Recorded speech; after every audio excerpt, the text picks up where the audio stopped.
What's going on, people? I want to talk about how I reached 6 figures net worth before I turned 22, and a majority of this was due to smart spending, lucky investments, you could say.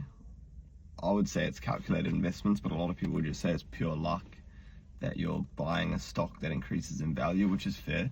A bit of luck is involved, but also understanding the market and what these companies are doing, is definitely a big it's a big thing in terms of what the company is going to do and how the company is going to grow.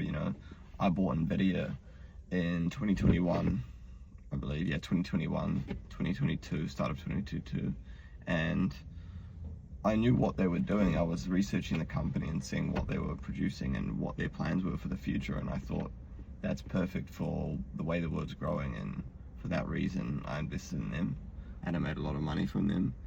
And it's not just that, purely I made a lot of my money too just from working hard. There was one year where I had like 3 jobs for the whole year, and I pretty much focused on just working the whole year, and I made a lot of money that year. And there's been other years, like last year, where I didn't work 3 jobs, I had 1 job, but I just saved as efficiently as I could. Alongside with this, you probably also think that I've just, since I've left school from 18 to 21, where I made all that money, you probably think that I just live with my parents and don't pay any rent and don't pay for food, and that's why I'm able to save this much money. Most people probably think that when listening to this, but I've been paying $180 a week rent, pretty standard price. I wouldn't say it's cheap or expensive, it's pretty standard for just a room. And I've been paying for my own food. I cook my own food. This is all since I left school. There's not been a year where I haven't cooked my own food. There hasn't been a year where I haven't paid rent. So I was able to do that while consistently paying rent, paying for my own food, paying all my own bills, healthcare, any sort of thing. We don't really have healthcare in New Zealand, but what I mean is just every sort of thing for my car, any sort of maintenance. Also visiting my girlfriend. I'm in a long distance relationship. I've visited Chile 4 times since I finished school, and 4 times I've paid for trips. And I've also, when my girlfriend came here, I had to pay for a lot of money too when she was traveling, and I will again when she comes this year too. But the point is that I've had a lot of expenses. I've got a $8,000 PC like set up, expensive, fucking expensive. I've spent money, I've spent close to 40 grand on rent. I've spent close to 20 grand in food, just food alone. I was bulking like all of last year. I used to be fucking super skinny, but I've been bulking for a couple years now, going to the gym hard out. I've spent close to 25 grand on traveling.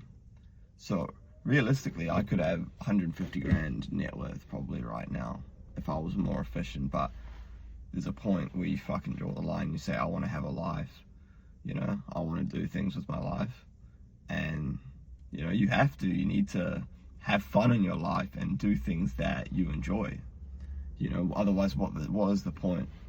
But the point I'm making this is that I want to share with people that you can still reach your financial goals, which I've done, and still do the things that you want to do. But ultimately, the biggest thing is hard work. If you don't work hard, if you don't pick up multiple jobs, you're never going to achieve that. And I think that's one of the most important things.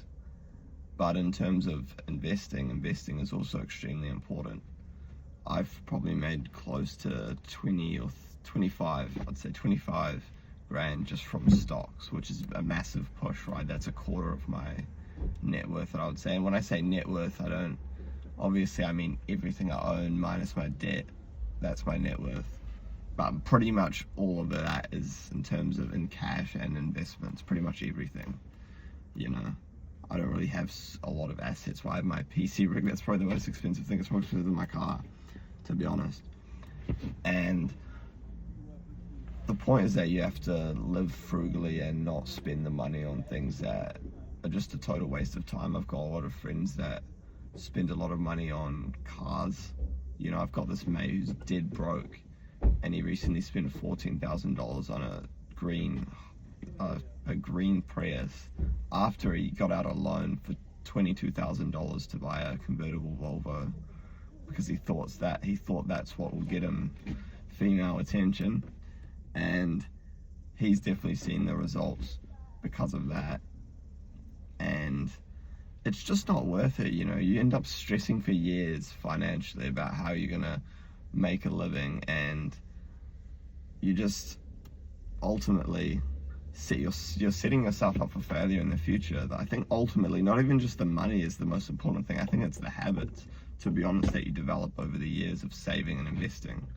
It's the habits that you will continue on later in life when you don't build these habits at the younger age. That's why it's even just crucial if you just do a small amount, so you build up the habit of at least trying to save and trying to invest. You know, you start that from a young age and you'll set yourself up for the future. You know, that's what I've been doing, like just being consistent. Consistency has been my ultimate key to getting where I am and being committed.